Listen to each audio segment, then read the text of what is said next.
ఎన్నికల్లో అభ్యర్థుల ఎంపిక అనేది చాలా కీలకమని తెదేపా అధినేత చంద్రబాబు నాయుడు అన్నారు. అన్ని వర్గాలకు న్యాయం చేసేలా కసరత్తు చేశామని చెప్పారు.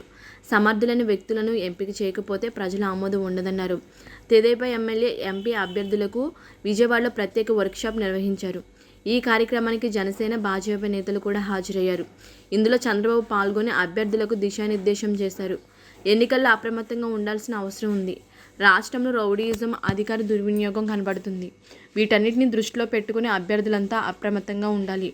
రాష్ట్ర ప్రయోజనాల కోసమే పొత్తు పెట్టుకుంటున్నాం. పద్ధతి ప్రకారం రాజకీయం చేసిన వ్యక్తి పవన్ కళ్యాణ్.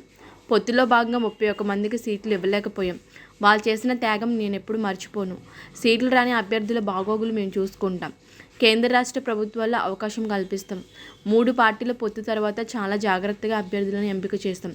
నిలబెట్టిన అభ్యర్థి గెలవాలనేది కూటమి లక్ష్యం. ఎన్డీఏ కేంద్రంలో 400కు పైగా లోక్సభ స్థానాల్లో విజయం సాధిస్తుంది.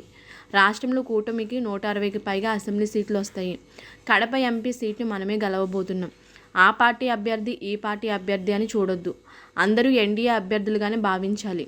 3 పార్టీలు వేసే పునాది 30 ఏళ్ల భవిష్యత్తుకు నాంది పలకాలి అని చంద్రబాబు పిలుపునిచ్చారు. 5 ఏళ్లలో జగన్ ఇంత ఘోరంగా రాజకీయాలు చేస్తారనుకోలేదు. ఇలాంటి వ్యక్తి నా జీవితంలో చూడలేదు. ప్రశ్నిస్తే తప్పుడు కేసులు పెట్టి వేధించడం మొదలుపెట్టారు. అబద్ధాలు చెప్పి మరోసారి గెలవాలని జగన్ ప్రయత్నిస్తున్నారు. విశాఖలో కంటైనర్ దొరికితే తెదేపాపై విమర్శలు చేస్తారా? బ్రెజిల్ అధ్యక్షుడు ఎన్నిక కాగానే విజయసాయిరెడ్డి ట్వీట్ చేశారు. డ్రగ్స్ మాఫియాను పెంచి పోషించిందెవరో అందరికీ తెలుసు. చేసేది చేయించేది వైకాపా అని చంద్రబాబు మండిపడ్డారు.